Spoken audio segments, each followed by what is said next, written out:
الازازه دي او دي.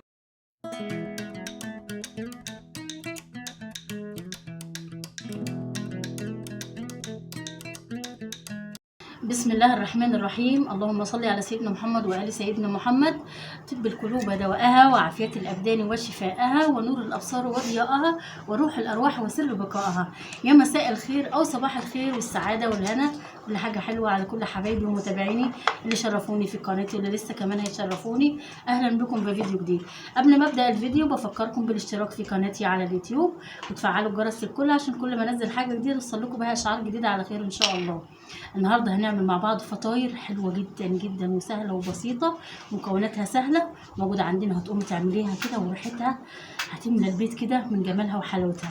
يلا معايا بدل ما نتكلم كتير نشوف المكونات والطريقه.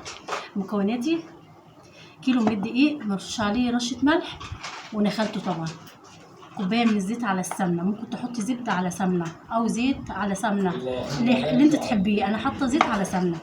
عندي كوبايه من الحليب، عندي باكو من الخميره، بيضه، معلقتين من السكر. دي كل مكوناتي.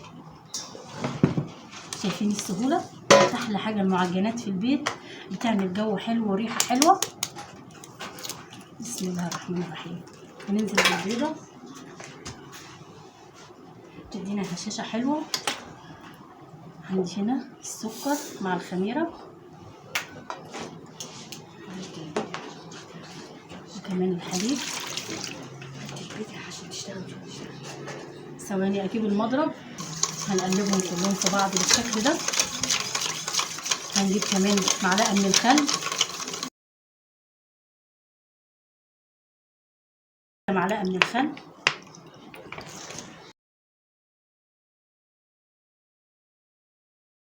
متعودين. بقول لك لو الخميره انت عارفاها كويس حطي الخميره على طول. عايزه تختبريها ومش مجرباها قبل كده حطيها بمعلقه السكر مع الحليب وسيبيها لما تتفاعل مع بعضها كده تمام. عندي هنا نص كوبايه السمنه على الزيت. هنزل هنا ارش على الدقيق شويه من الملح، ذره كده من الملح يعني.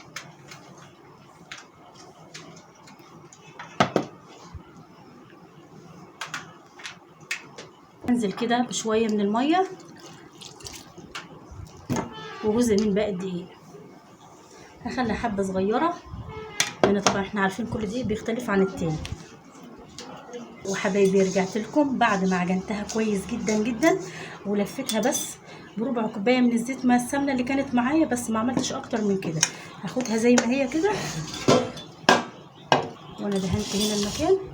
احطها كده ندهن بس وشها بحبه صغيره كده ونغطيها ونسيبها لما تخمر. نرجع نكمل الفيديو مع بعض. رجعت لكل حبايب قلبي بعد العجينه بتاعتنا كده ما خمرت. بسم الله ما شاء الله.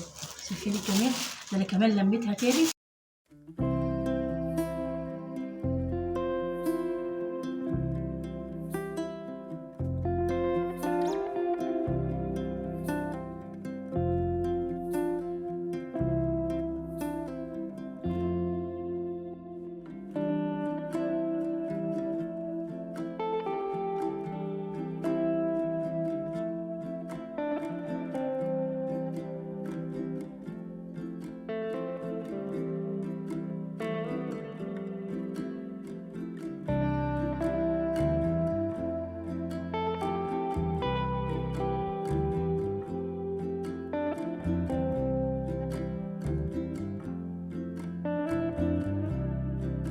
لكم بعد ما خلصنا المعجنات تقطيع بالشكل ده او الفطاير، كل اللي احنا هنعمله فيها كده هنحط فيها الغطا بالشكل ده وهنقطعها كده.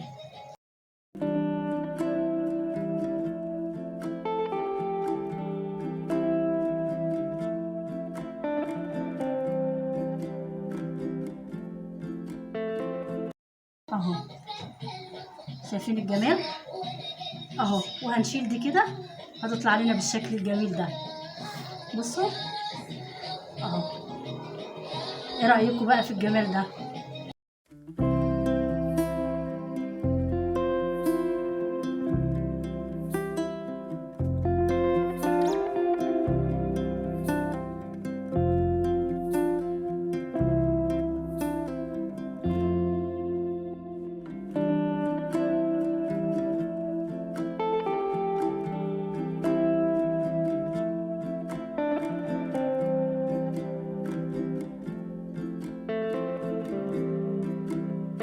يلا يا كل اخواتي، هعمل معاكم شكل تاني.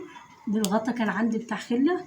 بصوا هنحط ده كده وهنعملها بالشكل ده برضه. اللي يعجبك اعملي بيه.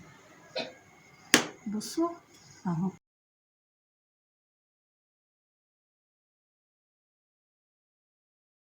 بصوا شايفين الجمال؟ عباد الشمس بالظبط. هنعملها هنا فتحه كده شكلها تحفه. كل اخواتي وحبايبي رجعت لكم بعد ما شكلت الفطاير بتاعتنا بالشكل ده. سبتها لما خمرت. هندهن وشها كده بشويه من النسكافيه، او ممكن تضربي بيضه تدهني الوش بيها. هدخلهم الفرن في الرف اللي من تحت شويه، وحبه صغيره كده تحت الشوايه، ونرجع نقدمهم مع بعض ان شاء الله. الصواني بسم الله ما شاء الله قطعوا شويه حلوين خالص اهو. هدهن الكل بالشكل ده.